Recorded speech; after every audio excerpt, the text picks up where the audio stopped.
Mari tunduk kepala kita berdoa kepada Tuhan. Kami datang dalam ucapan syukur malam hari ini ya Tuhan. Terima kasih untuk kesempatan kami boleh sama-sama menaikkan setiap pujian kami, permohonan doa kami kepadamu. Dan tiba waktunya bagi kami untuk membuka firman-Mu. Kami mohon ya Tuhan, ketika kami membuka firman-Mu, bukalah juga hati kami. Jadikanlah hati kami seperti tanah yang baik, supaya ketika benih firman-Mu ditaburkan itu boleh sungguh-sungguh berakar, bertumbuh, dan juga berbuah nyata di dalam kehidupan kami. Berkati baik hamba-Mu yang menyampaikan, semua kami yang mendengar. Tuhan tolonglah, agar kami bukan hanya jadi pendengar-pendengar firman yang sebuah gereja yang maju, tidak pernah maju hanya dengan berlari, tetapi dengan bertelut. Sehingga kesempatan doa seperti ini biarlah juga menjadi penyerahan diri kita kepada Tuhan, bukan sekadar sebuah rutinitas mingguan. Dan gereja yang maju tidak hanya maju dengan berlari, tetapi dengan bertelut di hadapan Tuhan. Hari ini saya ingin mengajak kita sama-sama memikirkan satu tema tentang buah Injil. Bapak Ibu Saudara, saya tidak tahu bagaimana kita mencoba misalnya mengevaluasi hidup jemaat ataupun gereja kita. Seperti apa ya kalau kita mengevaluasinya? Apakah kita bicara angka? Ataukah yang kita bicarakan lebih jauh dari sekadar angka? Jangan dibuang angkanya ya. Karena ada yang pikir jangan cuma angka, akhirnya nggak ada angka gitu ya. Nah, ini kesempatan untuk sama-sama kita melihat apa yang sebenarnya Tuhan rancangkan untuk umatnya dan juga kita rindukan nyata dalam hidup bersama kita sebagai gereja Tuhan. Landasan firman Tuhan untuk perenungan kita malam hari ini diambil dalam kitab Kolose. Kolose pasal yang kedua, pasal yang pertama. Oke. Apakah ininya bisa? Oke ya, bisa. Kolose pasal pertama ayat 3 sampai ayat yang ke-6. Saya ajak Bapak Ibu Saudara sekalian membaca, sudah ada ayatnya saya tuliskan. Kita akan membaca bergantian. Saya akan mulai dengan ayat yang ketiga. Bapak Ibu Saudara ayat yang keempat, kita bergantian sampai yang keenam. Kami selalu mengucap syukur kepada Allah, Bapa Tuhan kita Yesus Kristus. Setiap kali kami berdoa untuk kamu.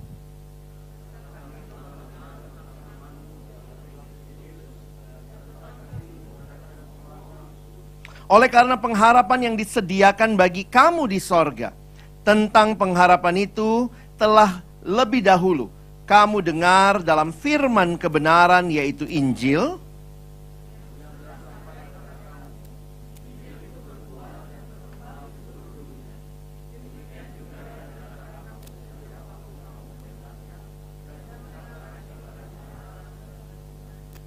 Berbahagialah kita yang bukan hanya membaca firman Tuhan, tapi juga merenungkannya, melakukannya, dan bahkan membagikannya. Bapak Ibu Saudara yang dikasihi Tuhan, kekristenan bukanlah sekadar agama. Saya senang dengan kutipan ini. Kekristenan bukan sekadar agama, tetapi adalah sebuah relasi dengan Allah melalui Kristus Yesus. Christianity isn't just a religion. It's a relationship with God through Jesus Christ.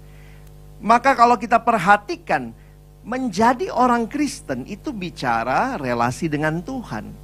Bukan sekadar ke gereja. Banyak orang ke gereja, tapi apakah dia sungguh-sungguh berelasi dengan Tuhan? Dia sungguh-sungguh terima Yesus dalam hidupnya ya. Jangan jadi, jangan kayak burung gereja ya. Namanya sampai namanya burung gereja. Makan di gereja, mungkin mandi di gereja, dia lahirnya di gereja. Namanya burung gereja, tetapi dia tidak kenal siapa Tuhan. Saudara dan saya adalah orang-orang yang mengenal siapa Allah. Karena itu kepada jemaat di Kolose, kalau kita lihat konteksnya, bagaimana Paulus mengangkat atau memberikan surat ini menjadi satu hal yang penguatan bagi mereka. Kemungkinan besar ini adalah jemaat yang baru ya. Jemaat yang baru dalam arti orang-orang Kristen awal. Sehingga kalau kita perhatikan, coba saudara lihat ya, salamnya Paulus. Dari Paulus, Rasul Kristus Yesus, ini pasal 1 ayat 1, oleh kehendak Allah dan Timotius saudara kita, kepada saudara-saudara yang kudus dan yang percaya dalam Kristus. Jadi percaya dalam Kristus di Kolose. Para penafsir sepakat nampaknya Paulus itu belum pernah ke Kolose, Bapak Ibu sekalian ya. Bagaimana jemaat Kolose hadir? Bagaimana Paulus mengenal mereka? Ini nampaknya melalui Epafras. Kalau kita lihat Epafras ada nama di pasal 1 ayat 7. Semuanya itu telah kamu ketahui dari Epafras, kawan pelayan kami yang kami kasihi, yang bagi kamu adalah pelayan Kristus yang setia. Dalam sejarah kita tahu bahwa Paulus menulis surat ini dimasukkan dalam surat-surat penjara, kemungkinan dari penjara di Roma ya. Jadi lihat Roma paling kanan atas, dan Bapak Ibu nanti bisa lihat ya di mana Kolose. Kolose itu agak di tengah situ ya. Nah, agak di tengah. Nah, menarik sekali bagaimana sampai orang-orang di Kolose mendengar Injil, bagaimana sampai Epafras mendengar Injil, kita bisa lihat di Kisah Rasul 19. Di dalam ayat 8, selama 3 bulan Paulus mengunjungi rumah ibadat di situ dan mengajar dengan berani. Oleh pemberitaannya ia berusaha meyakinkan mereka tentang kerajaan Allah. Tetapi ada beberapa orang yang tegar hatinya. Mereka tidak mau diyakinkan, malahan mengumpat jalan Tuhan di depan orang banyak. Karena itu Paulus meninggalkan mereka dan memisahkan murid-muridnya dari mereka, dan setiap hari berbicara di ruang kuliah Tiranus. Berapa lama? Dikasih keterangan di ayat 10. Hal itu dilakukannya 2 tahun lamanya, sehingga semua penduduk Asia mendengar firman Tuhan, baik orang Yahudi maupun orang Yunani. Jadi bagaimana sampai orang-orang itu mendengar firman? Karena kesetiaan Paulus memberitakan Injil, walaupun dia hanya tinggal di Efesus, dia belum sampai ke Kolose, tetapi orang seperti Epafras mendengar Injil dan membawanya kembali ke Kolose. Makanya kalau Bapak Ibu lihat ya, Asia pada waktu itu bukan cuma nama benua ya. Asia Minor itu Asia kecil, itu daerah yang sekarang di sekitar Turki ya. Makanya kalau kita sekarang ada tawaran itu ya, ke Turki jalan-jalan, ada wisata rohaninya tuh, mengunjungi kota-kota itu ya. Ada surat kepada 7 jemaat, ada Efesus, Smyrna, Pergamus dan seterusnya. Jadi sekitar tahun 52 Masehi Paulus setiap hari berkhotbah di Efesus. Dari sana Injil menyebar sampai ke seluruh wilayah termasuk Kolose. Nah, apa yang menarik? 8 tahun kemudian, itulah surat kita yang kita baca sekarang. 8 tahun kemudian Paulus dijadikan tahanan rumah di penjara Roma. Epafras datang menjenguknya dan membawa kabar mengenai jemaat di Kolose. Dari tempat penahanannya Paulus kemudian menulis surat, itulah surat Kolose yang kita punya ya. Ia belum pernah mengunjungi mereka, tetapi ia bisa merasakan adanya ikatan yang kuat dengan mereka. Bayangkan, belum pernah ketemu, tetapi punya ikatan yang kuat. Bapak Ibu tadi waktu kita berdoa, saya nggak tahu berapa banyak yang udah ke Singkawang. Berapa banyak yang udah pernah pergi ke TKI Imago Dei tadi ya. Tapi ketika kita berdoa, karena kita tahu Allah bekerja, semoga itu bukan cuma doa yang ditayangkan, wajib didoakan, tapi benar-benar kita menjadi satu, merasakan sebuah persekutuan di dalam berita Injil. Dan perhatikan, karena relasi itu, maka walaupun Paulus belum pernah ke sana, tapi lihat ayat yang kita baca tadi ya. Paulus mengucap syukur. Bukan hanya itu, dia berdoa. Setiap kali kami berdoa untuk kamu. Saya harap ini jadi kerinduan kita juga ya. Dan ada 3 hal yang menarik Bapak Ibu ya. Apa yang Paulus syukuri, dan kemudian nanti apa yang Paulus doakan. Ada 3 hal yang dia sebutkan di ayat-ayat ini, mulai dari ayat 4 sampai ayat 5. Yang pertama adalah imanmu. Yang kedua, kasihmu. Dan yang ketiga, pengharapanmu. Saya pikir inilah hal yang paling mendasar kalau kita mau bicara bagaimana melihat sebuah jemaat yang berhasil atau yang bertumbuh. Bukan hanya kita ukur dari jumlah yang hadir, tetapi lebih jauh lagi, seperti apa karakteristik orang-orang yang hadir itu. Apakah dia punya iman? Kalau lihat iman ini kepada siapa? Iman dalam Kristus Yesus. Lalu punya kasih kepada semua orang kudus, berarti kepada sesama. dan punya pengharapan akan kepastian masa depan. Saudara, 3 hal ini menjadi trilogi yang sering kali muncul di suratnya Rasul Paulus. Jadi bagi saya waktu merenungkan ini ya, sebenarnya ini loh targetnya pelayanan kita. Bukan hanya jumlah, tetapi yang ada di dalam kualitas atau kuantitas yang ada ini, kita rindu mereka makin beriman, makin mengasihi, dan juga makin berpengharapan. Jadi kalau kita perhatikan, ini yang sebenarnya disampaikan Paulus tentang buah Injil. Paulus bersyukur kepada Allah karena firman kebenarannya yang penuh kuasa telah membuahkan iman dan kasih dan pengharapan dalam hidup orang Kristen di Kolose. Jadi Bapak Ibu Saudara, perhatikan bahwa inilah buah dari Injil itu. Buah Injil di pasal 1 ayat 6 kalau kita lihat. Injil itu berbuah dan berkembang di seluruh dunia. Demikian juga di antara kamu sejak waktu kamu mendengarnya dan mengenal kasih karunia Allah dengan sebenarnya. Menarik ya, buah Injil ini nggak hanya di jemaat Kolose. Kalau Bapak Ibu lihat ya, tapi berbuah dan berkembang di seluruh dunia. Wow. Ini satu hal yang luar biasa kalau kita coba pikirkan. Bahwa ada jemaat buah Injil, dia punya iman kepada Allah yang makin kuat. Dia punya kasih yang makin nyata kepada sesama. Dan dia punya pengharapan akan janji-janji Allah. Pengharapannya bukan kepada apa yang dunia janjikan. Tetapi dia punya pengharapan kepada firman Tuhan, kepada janji-janji Allah yang dinyatakan di dalam firman Tuhan. Nah Bapak Ibu Saudara yang dikasihi Tuhan, inilah buah Injil. Iman, kasih, dan pengharapan. Mari kita renungkan sedikit ya. Saya mau coba refleksikan dalam satu buku yang saya baca. Dia katakan bahwa sebenarnya kalau bicara tentang buah Injil, ada 2 karakteristik yang menarik yang bisa kita perhatikan. Pertama, bahwa buah Injil itu melihat keluar. Menarik sekali karena dosa sebenarnya itu terlalu banyak melihat ke dalam. Ada bahasa Inggris bilang begini ya, how do you spell sin? Kalau di eja, S-I-N. What is sin? Sin is the I in the center. Dosa adalah aku yang paling utama. Maka ketika aku, fokusnya bukan Allah, bukan sesama, sebenarnya itu hidup di dalam dosa.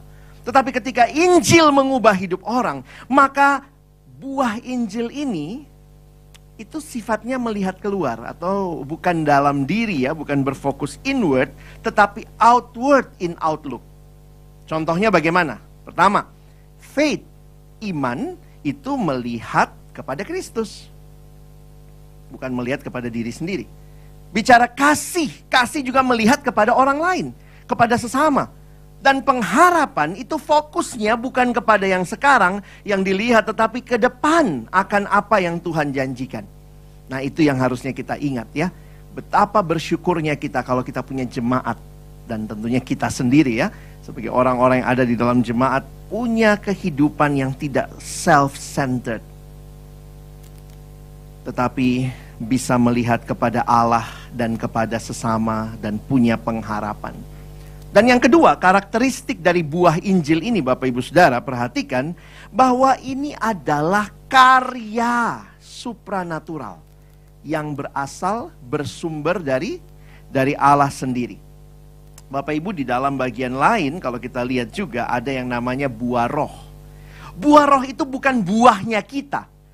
Ketika Paulus berbicara tentang buah roh di Galatia pasal 5, sebelumnya dia bicara perbuatan daging. Itu adalah sesuatu yang punyanya kita. Tetapi waktu dia bicara, ketika Roh Kudus tinggal di dalam kamu, dan kemudian berbuahlah. Apa yang berbuah?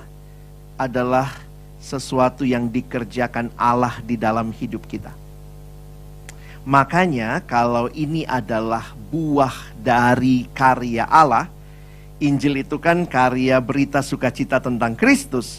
Maka ini kalimat yang menarik. these virtues atau karakteristik ini, buah Injil ini tidaklah berasal dari kemanusiaan kita yang sudah jatuh dalam dosa. Tetapi mereka berasal atau semua itu berasal dari kuasa Allah. Sehingga begini ya, kalau kita makin beriman, jangan puji diri haleluya. No. Karena itu bukan sumbernya dari kita. Maka segala kemuliaan bagi Allah. Wah, jemaat kita makin mengasihi, ada orang susah dibantu, ada yang bersedia berdoa bagi saudara-saudara yang lain. Puji Tuhan. Tuhan yang harus dipuji. Bayangkan kita yang dulu self-centered, sekarang menjadi pendoa, menjadi orang yang membantu orang lain. Siapa yang mengubah kita? Karya Allah. Kalau dulu kita takut dengan masa depan, sekarang kita pegang janji-janji Allah. Dan kita mau berani melangkah ke depan. Ini semua adalah karya Allah. Jadi supernatural in source. Sumbernya dari Allah. Karena itu kalau kita makin beriman. Nah ini kan kita bicara gereja yang bagus, gereja yang bertumbuh. Dilihatnya dari mana? Bukan dari angka saja, tapi lihat. Makin berimankah jemaatnya? Makin mengasihikah satu sama lain? Makin punya pengharapankah mereka? Tapi kalau semua itu dimiliki, maka ingat, puji Tuhan, it's only by His grace. So all the glory must be to the Lord. Memang kita ini bukan sedang menjalankan bisnis kita. Kalau kita bicara gereja, ini bisnisnya Tuhan ya.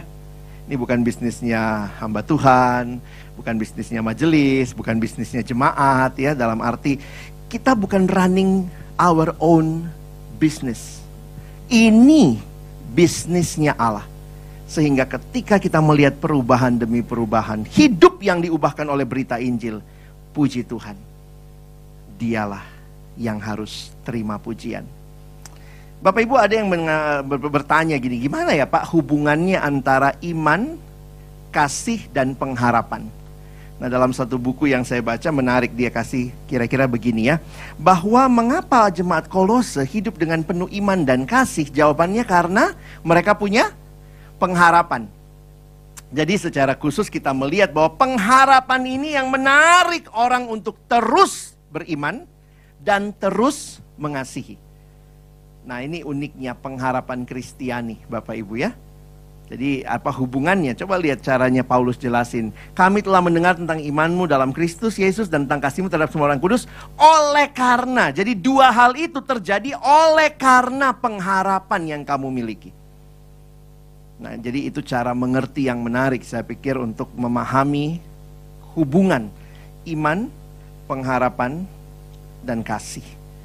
Dan pengharapan Kristen itu didasarkan kepada pribadi Allah dan janji-janjinya. Kalau saya janji sama saudara, saya masih bisa ingkar janji. Namanya juga manusia gitu ya. Hujan, misalnya saya bilang, nanti saya datang. Begitu hujan, sorry gue gak bisa datang ya. Jadi ya manusia bisa ingkar janji. Tetapi pengharapan kita didasarkan kepada pribadi Allah dan janjinya. Menarik hidup Kristen ya. Hidup Kristen itu hidup yang berpengharapan. Dan pengharapan itu menarik kita maju. Kalau kita mau jujur, pengharapan itu kan belum terjadi ya. Bahwa Tuhan akan datang, kita akan bersama Dia dalam sorganya selama-lamanya, kan belum kejadian.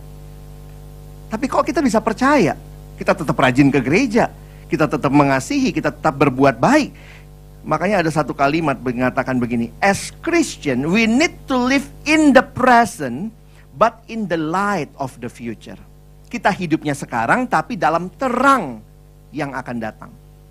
Sebenarnya secara sederhana bisa begini ya, kayak ada orang tua bilang sama anaknya, nanti kalau kamu belajar baik-baik, nilai bagus, naik kelas, kita jalan-jalan ke Eropa. Wah, sudah ke Eropanya? Belum. Nanti kalau nilai bagus, naik kelas. Nah, anggaplah ke Eropanya tahun depan, karena naik kelasnya kan baru nanti tahun depan lagi ya. Nah, ketika anaknya sekarang belajar, aduh males belajar nih, PR males lah. Tiba-tiba inget apa? Eropa. Semangat lagi, yeay, ayo belajar lagi. Kemudian mungkin dia udah malas juga, aduh males nih, lihat gurunya juga udah ngeselin. Tapi kemudian dia tahu dia harus belajar. Pengharapan itu menarik dia ke depan. Jadi pengharapan itu belum terjadi, tetapi telah memberikan energi untuk hidup kita. Dan itu yang terjadi dengan orang Kristen, yang ketika kita punya pengharapan bahwa Tuhan akan menjanjikan kesempurnaan, nanti Tuhan adalah Allah yang berkarya luar biasa, akan datang kali yang kedua menjadi hakim atas segala sesuatu, maka kita bisa menjalani hari-hari hidup kita dengan tetap beriman dan tetap mengasihi, ya. Nah, Bapak Ibu Saudara, jadi pada dasarnya ya, kalau kita coba simpulkan, pada dasarnya iman, kasih dan pengharapan bertumbuh dalam hati orang-orang yang melalui kebenaran, melalui firman kebenaran dari Allah. Nah, ini kalimat ini menarik ya. Oleh karena itu, seperti Paulus dan Epafras, kita harus memberitakan Injil. Bapak Ibu pengen lihat buah itu tadi? Itu buah dari apa? Buah dari Injil. Makanya kalau saya tadi ikut berdoa, gereja ini mendoakan pemberitaan Injil, maka itu hal yang memang harus dilakukan. Kita mau lihat orang makin beriman pada Yesus, makin mengasihi, makin berpengharapan. Jawabannya gampang, beritain Injil. Dan kalau kita berhenti memberitakan Injil, maka kita juga mungkin tidak akan lihat buah-buah ya. Dan pastikan bahwa setiap generasi mendengar Injil. Pastikan di dalam gereja kita, di dalam pelayanan kita, ketika dimulai dari anak-anak mendengar berita Injil. Saya kutip kalimat dari pendeta John Piper. Dia katakan, "It is the biblical duty of every generation of Christian to see to it that the next generation hears about the mighty acts of God." Pastikan bahwa setiap generasi menceritakan, menyaksikan tentang Allah yang besar kepada generasi berikutnya. Pastikan. Dan itulah menjadi tugas kita ya. Dalam satu kutipan saya pernah mengatakan, warisan terbaik bagi generasi muda adalah teladan yang baik dari generasi yang lebih tua. Gereja ada orang muda, ada orang tua, tapi ini harus menyatu menjadi sebuah gerakan yang di dalamnya iman itu diteruskan. Menarik ya, gimana cara meneruskan iman ya? Iman tuh kelihatan nggak? Nah, saya dapat kutipan ini Bapak Ibu ya, saya terjemahkan juga. Saya baca dulu Inggrisnya. You cannot see faith. Kamu nggak bisa lihat iman. But you can see the footprints of the faithful. Kamu bisa lihat jejak-jejak kaki orang beriman. We must leave behind faithful footprints for others to follow. Saudara, waktu kita bilang bagaimana mewariskan iman, kalau kasih itu lebih gampang ya. Kita melakukan ini, kita lakukan itu. Orang bilang, coba kita niru itu deh. Tapi iman itu diwariskan bagaimana? Ketika ada jejak-jejak iman. Ketika Bapak Ibu Saudara memilih, itu pun menunjukkan bahwa kita memilih dalam iman kita ya. Maksudnya gini, kenapa saya ambil hal ini, kenapa saya lakukan hal itu. Itu adalah pilihan-pilihan karena kita mengenal siapa Yesus. Sehingga pastikan ya, jejak kaki orang beriman ini juga ada di dalam jemaat kita. Sebagai penutup, Paulus bagian pertama ini tidak hanya berhenti dalam ucapan syukur.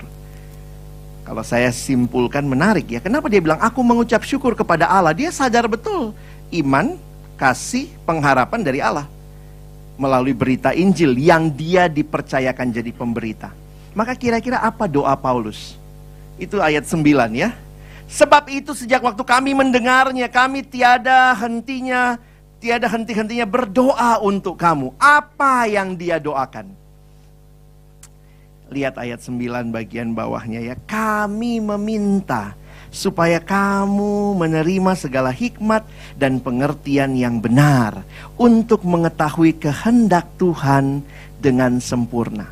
Lihat stepnya ya. Aku meminta, kenal pengertian hikmat, pengertian benar supaya tahu kehendak Tuhan dengan sempurna. Kenapa? Lihat lagi lanjutannya. Karena kalau ngerti kehendak Tuhan dengan sempurna, sehingga hidupmu layak di hadapannya serta berkenan kepadanya dalam segala hal. Dan kamu memberi buah dalam segala pekerjaan yang baik dan bertumbuh dalam pengetahuan yang benar tentang Allah. Tujuan kita tahu kehendak Allah supaya hidup kita makin layak di hadapan Allah. Nah, satu terjemahan dari bahasa Indonesia yang namanya Alkitab FAYH ya, firman Allah yang hidup. Dia kaitkan begini, ini ayat 10-nya ya. Dan supaya cara hidup saudara selalu menyukakan hati Allah, itu maksudnya hidup layak ya. Kalau dibilang apa sih hidup layak itu? Nah ini kira-kira penjelasannya. Supaya hidupmu, cara hidup saudara selalu menyukakan hati Tuhan, serta memuliakan Dia. Jadi dalam hubungan dengan Tuhan, kita terus menyenangkan Tuhan dan memuliakan Dia. Lihat yang kedua. Dan hidup saudara selalu berlaku baik dan ramah kepada orang lain. Dalam relasi sesama kepada orang lain. Sementara saudara terus belajar mengenal Allah. Di sini ada iman, makin menyukakan Tuhan, ada kasih, makin ramah kepada sesama ya. Dan 10 dilanjutkan 11 dan 12, ini isinya apa? Ini semua bicara pengharapan. Apa yang disyukuri? Iman, kasih, pengharapan. Apa yang didoakan? Makin beriman, makin mengasihi, makin berpengharapan. Paulus tidak doain gedung, Paulus tidak doain fasilitas, walaupun itu pasti dibutuhkan. Tetapi yang dia rindukan, jemaat makin kenal Tuhan sehingga hidupnya makin menyenangkan Tuhan, makin berlaku ramah satu sama lain, dan dikuatkan dengan segala kekuatan oleh kuasa kemuliaannya untuk menanggung segala sesuatu dengan tekun dan sabar. Kenapa? Karena kita punya pengharapan yang kekal, ayat 12. Dan mengucap syukur dengan sukacita kepada Bapa yang melayakkan kamu untuk, nah ini kan surga ini ya, mendapat bagian dalam apa yang ditentukan untuk orang-orang kudus di dalam kerajaan terang. Sudah terjadi? Belum. Kita masih menunggu. Jadi sederhananya apa Bapak Ibu ya? Yuk kita terus punya komitmen bertumbuh ya. Gereja yang bertumbuh diukur dari mana? Makin beriman, makin mengasihi, makin berpengharapan. Dan untuk kita terus bertumbuh, ingat Tuhan berikan sama kita 3 hal ya. Saya pikir Pendeta John Stott menyimpulkannya dengan baik. Pertama, Tuhan berikan rohnya yang kudus, mimpin hidup kita. Yang kedua, Dia kasih firman, Dia kasih doa sebagai sarana kita berelasi dengan Dia. Kita ngomong sama Tuhan namanya doa. Tuhan ngomong sama kita melalui firman. Mau bertumbuh, kita udah ajarin anak sekolah minggu. Mau bertumbuh adik-adik, bagaimana? Baca kitab suci, doa tiap hari kalau mau tumbuh.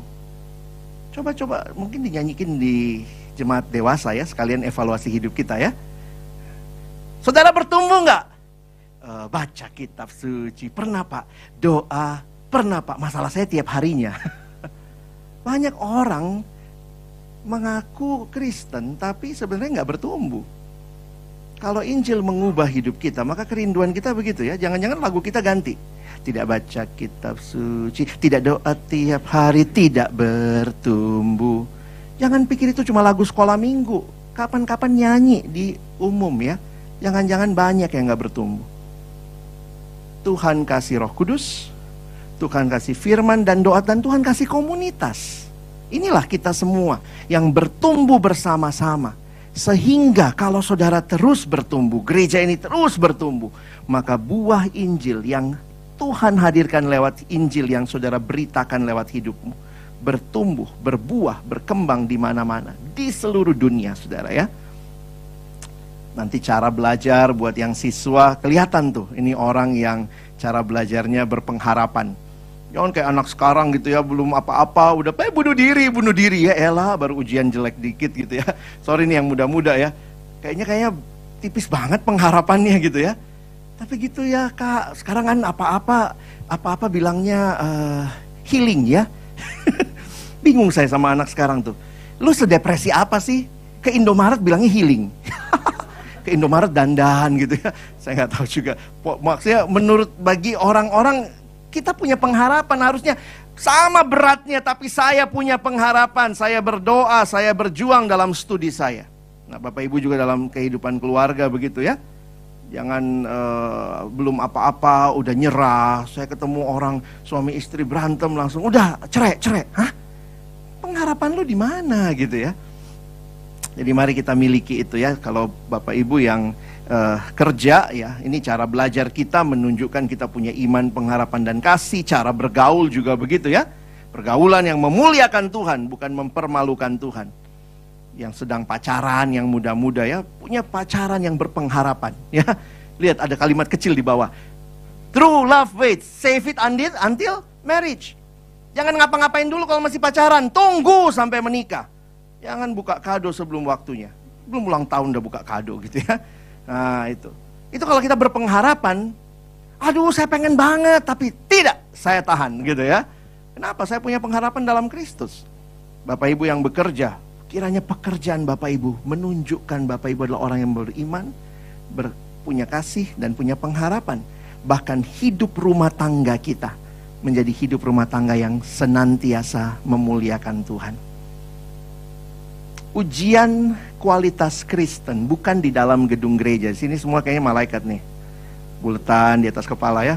Disuruh puji Tuhan, puji Tuhan. Tapi waktu kita keluar dari sini, di hidup sehari-hari, bagaimana kita menyatakan bahwa buah Injil itu bertumbuh dan berkembang melalui hidup kita. Kiranya Tuhan menolong kita. Bukan cuma jadi pendengar yang setia, tapi boleh jadi pelaku firman-Nya.